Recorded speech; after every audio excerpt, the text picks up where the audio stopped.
สบายดีทุกคนเด้อมื้อนี้มาเฉลิมฉลองวันแม่ยิงสากลเนาะมื้อนี้เฮามาทำหน้าที่เป็นมือคีย์บอร์ดเนาะตอนนี้เขาเจ้ากำลังจกสลากรางวัลอยู่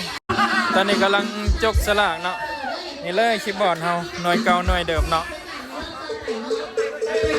อันนี้เป็นบรรยากาศรวมๆเนาะ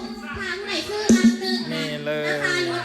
290,000ถ้าใส่ซื้อเครื่องรางเขาจะแถมน้ำก้อน ตอน ให้ นี้ เนาะ แค่กำลังหลายมันเป็นงานหารายได้เนาะ คือสองแก้วนะ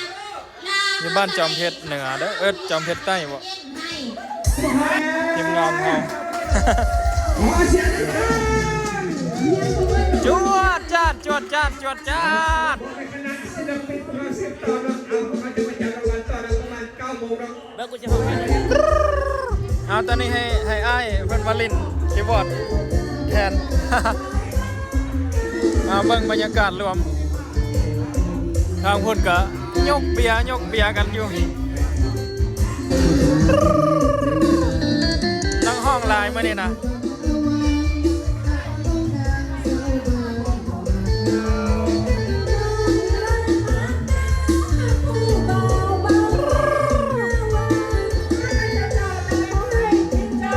นี่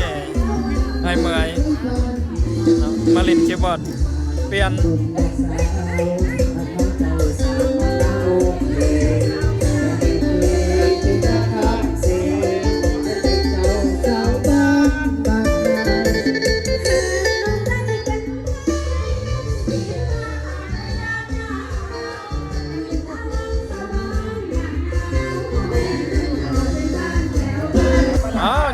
จวดต่อไปวันนี้นะมีมือคีย์บอร์ดมาเสริมแล้ววันนี้ยังเนื้อมีมันการก็มีหูเบื่อเยอะเข้ากับยาจำภาพจากกินเมืองเหนือโอ้ยที่ว่าสมัยอยู่สูตรเด้เนาะคุณเหลือจังหวัดเราเสี่ยวกูเป็นแบบนี้เลยเอาสโลว์วันนี้นะดารุ่นใหม่เขาเฮ็ดคักได้เสียโอ้คักแท้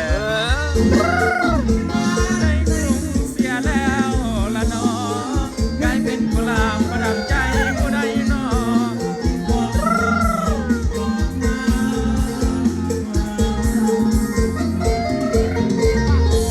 ค่อยวันหลายปีหมดผ่านดอกยางบานแล้วกะล้นคือคนรักแล้วกะหางบานกลางต้นไทรอ้อ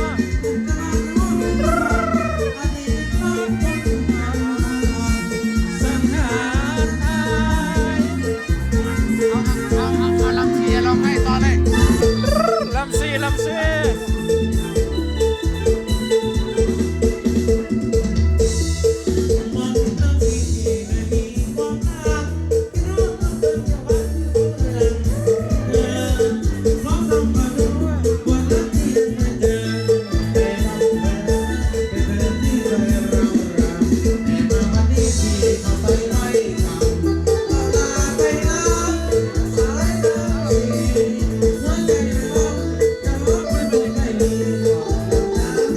เลิกแล้วเนาะ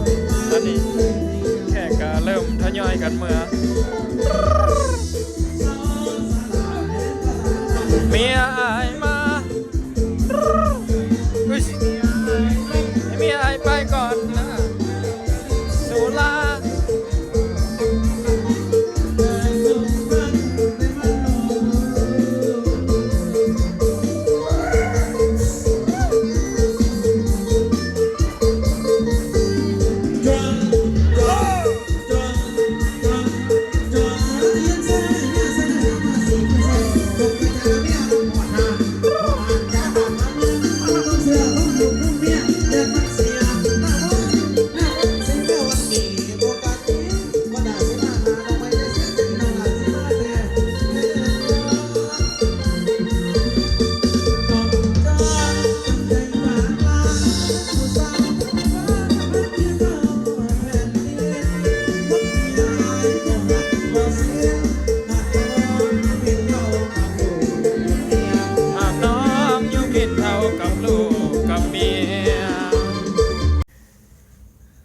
สำหรับบรรยากาศในงานก็จะเป็นประมาณนั้นเนาะ